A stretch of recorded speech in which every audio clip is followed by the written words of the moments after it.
പ്രിയമുള്ളവരെ, ഞാൻ ഹരീഷ് ആർ നമ്പൂതിരിപ്പാട്. ഒരുമയുടെ കണി എന്ന കഥ കേൾക്കൂ.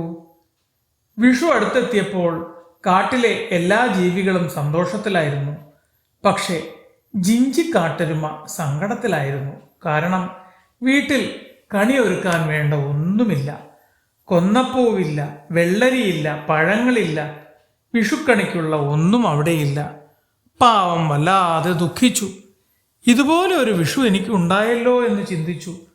അങ്ങനെ വിഷമിച്ച് നിൽക്കുമ്പോൾ പെട്ടെന്ന് മരങ്ങൾക്കിടയിൽ നിന്നൊരു ശബ്ദം.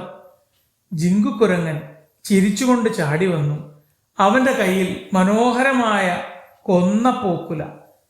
ഇതെരുമയമ്മായിക്ക്, അവൻ ചിരിച്ചുകൊണ്ട് പറഞ്ഞു. ആ സമയത്ത് ചില്ലുവണ്ണാൻ കൈകളിൽ നിറയെ പഴങ്ങളുമായെത്തി. നോനുമുയൽ സ്വർണവർണ്ണത്തിലുള്ള കണിവെള്ളരിയുമായി ഓടിക്കിതച്ചെത്തി.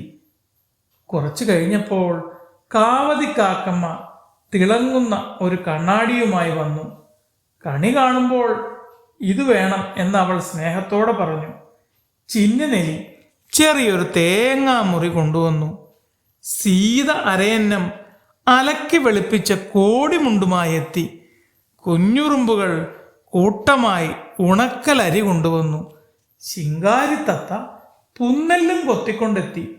ഓരോരുത്തരും തങ്ങൾക്കാവുന്നത്ര കൊണ്ടുവന്ന് ജിഞ്ചിയുടെ മുന്നിൽ വച്ചു. അവളുടെ കണ്ണുകൾ നിറഞ്ഞു. ദുഃഖത്തിനു പകരം സന്തോഷവും നന്ദിയും നിറഞ്ഞു. ഇതെല്ലാം നിങ്ങൾ എനിക്ക് വേണ്ടി, അവൾ പറഞ്ഞു തീരുന്നതിന് മുമ്പ് എല്ലാവരും ചിരിച്ചു. ആ രാത്രി ജിഞ്ചി ഏറെ ശ്രദ്ധയോടെ മനോഹരമായ വിഷുക്കണി ഒരുക്കി.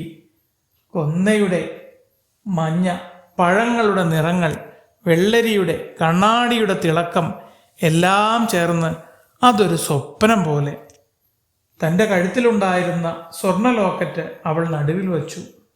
പിറ്റേ ദിവസം പുലർച്ചെ ജിഞ്ചി എല്ലാവരെയും വീട്ടിലേക്ക് ക്ഷണിച്ചു.